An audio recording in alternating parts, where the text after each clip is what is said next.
Hello বন্ধুরা, কেমন আছো? আশা করি তোমরা অনেক ভালো আছো। আমি অনেক ভালো আছি। তো সকাল সকাল চলে এসেছি তোমাদের কাছে দেখা করতে। তোমাদের সাথে দেখা না করলে আমার তো আবার ভালোই লাগে না। তো এই যে বন্ধুরা, চলো রান্নাঘরে। পুজো টুজো দিলাম, বৃহস্পতিবার একটু হাওয়া খেলাম, গরম লেগে গেছে। ছোলার ডাল আর মুগের ডাল রাত্রিবেলায় ভিজে রেখেছিলাম, ওর মধ্যে দিয়ে দিয়েছি আদা লঙ্কা আর 2 রকমের ডালটা একটু মিক্স করে নেব। আর ওর মধ্যে দেবো আর কিছুই দেবো না। এবারে আমি আলু কাঁঠালের বীজটা একটু ভাপ দিয়ে নেব। আজকে তো বৃহস্পতিবার আর ঝিঙে কাটা আছে, এই দিয়ে একটা তরকারি করব। আর কি করব ভাবছি, দেখি কি রান্না করা যায়। ততক্ষণে আমি ডালটা বেটে নিয়েছি মিক্সিতে। তো মশলা করে নেব সর্ষে পোস্ত লঙ্কা। সর্ষে পোস্ত লঙ্কাটা বেটে নিয়েছি। এবার তেলের ওপরে দিয়ে দিয়েছিলাম পাঁচফোড়ন, তারপরে দিয়ে দিয়েছিলাম সমস্ত সবজিটা, আলু ঝিঙে আর কাঁঠালের বীজটা।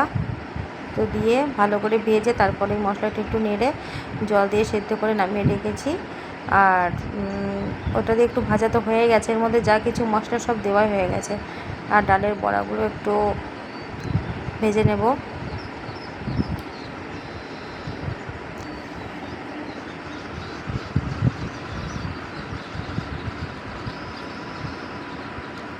তো এই যে ডালের বড়াগুলো দিয়ে দিয়েছি, চিনি দিয়ে দিয়েছি আর জিরে গুঁড়ো দিয়ে দিয়েছি।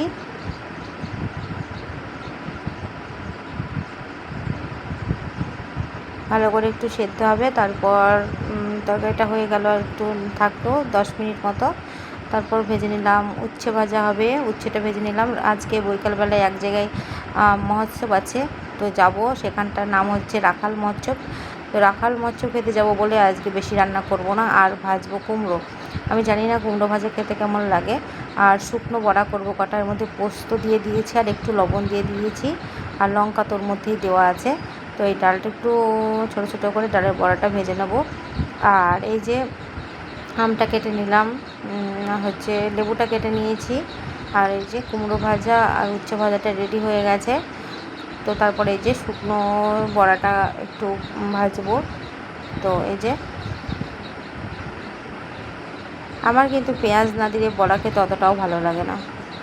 কী আর করা যাবে বলো, একবার খাওয়া বন্ধুরা। আমি খেতেও পারি নাও পারি। তো আমাদের ফ্রিজে দেখো তো কতগুলো আম আনা আছে, সবসময় 5 কেজি করে আম এনে রাখছে।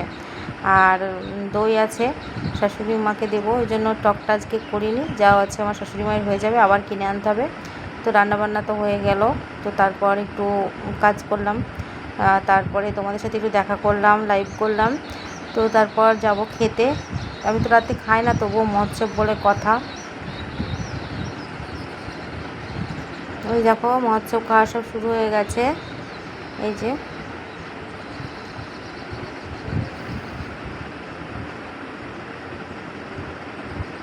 সবাই খাচ্ছে।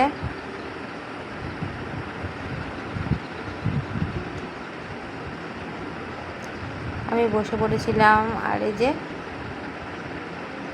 ডাল আর একটা তরকারি, সব রকম সবজি দিয়ে, আর কিছু না। মহোৎসবের তরকারি আমার খুব ভালো লাগে খেতে, সে যা তরকারি হোক না কেন।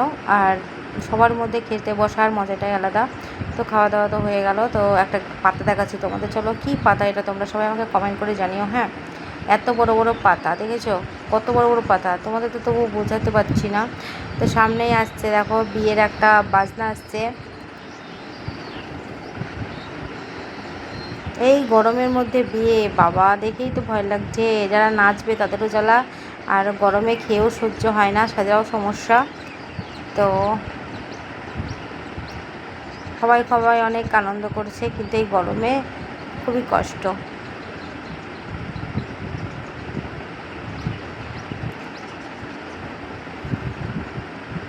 তো চলো খাওয়া দাওয়া সব হলো, ঘোরা হলো।